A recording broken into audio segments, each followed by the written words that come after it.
महाराष्ट्र के महानिर्णय में आपका बहुत बहुत स्वागत है।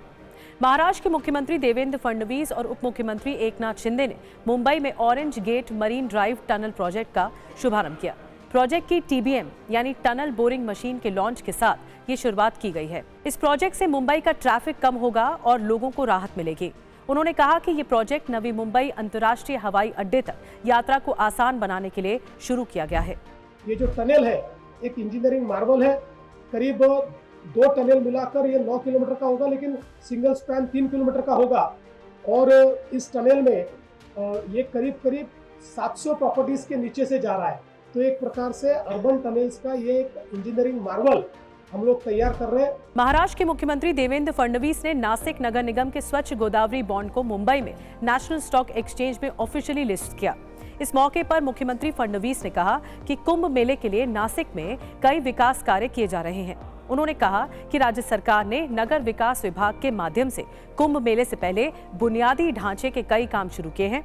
कुंभ मेले की पवित्रता को बनाए रखते हुए विकास को आगे बढ़ाया जाएगा। महाराष्ट्र के मुख्यमंत्री देवेंद्र फडणवीस ने सोशल मीडिया पोस्ट में बताया कि मशहूर फुटबॉलर लियोनेल मेसी मुंबई आएंगे। मुख्यमंत्री देवेंद्र फडणवीस की लीडरशिप में राज्य के ग्रामीण इलाकों में फुटबॉल को बढ़ावा देने के लिए प्रोजेक्ट महादेवा लागू किया जा रहा है। इसके लिए 60 लड़के और 60 लड़कियों को चुना गया है। इनमें से 30 लड़के और लड़कियों को मशहूर फुटबॉलर लियोनेल मेसी और मुख्यमंत्री 14 दिसंबर को 5 साल की स्कॉलरशिप देंगे। युवा फुटबॉलर्स के लिए ये एक बड़ा मौका है। राजेश अग्रवाल ने महाराष्ट्र के मुख्य सचिव का कार्यभार संभाल लिया है। मंत्रालय स्थित मुख्य सचिव कार्यालय में आयोजित एक कार्यक्रम में उन्होंने निवर्तमान मुख्य सचिव राजेश कुमार से कार्यभार ग्रहण किया। सरकार ने राजेश अग्रवाल को राज्य के मुख्य सचिव पद पर नियुक्त करने के आदेश जारी किए थे।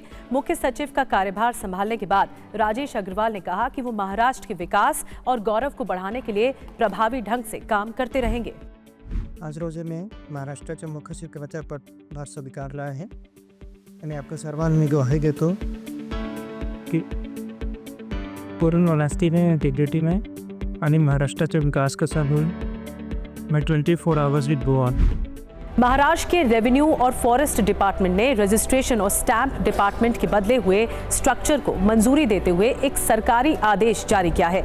इसकी वजह से डिपार्टमेंट में 965 नए पद बनाने के साथ ही मंजूर पदों की संख्या बढ़कर 3952 हो गई है। ये जानकारी रजिस्ट्रेशन के इंस्पेक्टर जनरल रविंद्र बिनवाड़े ने दी। रेवेन्यू मिनिस्टर चंद्रशेखर बावनकुले के निर्देशों को लागू करते हुए स्टैंप ड्यूटी और रजिस्ट्रेशन डिपार्टमेंट में 965 नई पोस्ट बनाई गई है। केंद्र सरकार के निर्देश के अनुसार महाराष्ट्र राजभवन का नाम बदलकर लोक भवन कर दिया गया है।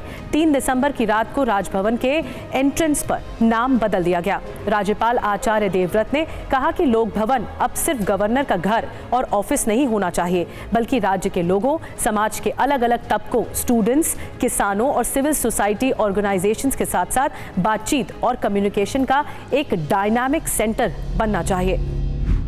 महाराष्ट्र सरकार ने डिजिटल 7/12 को कानूनी मान्यता दे दी है। रेवेन्यू मिनिस्टर चंद्रशेखर बावनकुले ने इस बारे में सभी डिस्ट्रिक्ट कलेक्टर्स को ऑर्डर दिए हैं। अब ऑफिशियल 7/12 एक्सट्रैक्ट सिर्फ 15 रुपए में मिलेगा और तलाठी के साइन और स्टैंप की जरूरत नहीं होगी। राज्य सरकार का ये फैसला ऐतिहासिक माना जा रहा है। महाराष्ट्र सरकार के टूरिज्म और कल्चर अफेयर्स डिपार्टमेंट ने एक बड़ा फैसला लिया है। आगरा में छत्रपति शिवाजी महाराज का मेमोरियल बनाने के लिए एक कमेटी बनाई गई है। इस कमेटी को बनाने के लिए सरकारी फैसले की घोषणा कर दी गई है। इस कमेटी में tourism minister Shambhuraj Desai, protocol minister Jaykumar Rawal, tourism state minister Indranil Naik के साथ साथ सरकारी अधिकारी और इतिहासकार शामिल हैं। महाराष्ट्र में स्कूल स्टूडेंट्स की सुविधा के लिए toll free helpline number 1800221251 launch किया गया है। ट्रांसपोर्ट मिनिस्टर प्रताप सरनाइक ने हाल ही में ये नंबर जारी किया। ये कंप्लेंट नंबर उन लाखों स्कूली स्टूडेंट्स के लिए काम का साबित हो रहा है जो Maharashtra state road transport corporation की बस सर्विस पर निर्भर हैं। स्टूडेंट्स की सुविधा और सुरक्षा सुनिश्चित करने के मकसद से शुरू की गई इस हेल्पलाइन पर कुछ ही दिनों में सैकड़ों कंप्लेंट रजिस्टर हुई हैं। इससे स्टूडेंट्स की समस्याओं का तुरंत हल किया जा रहा है।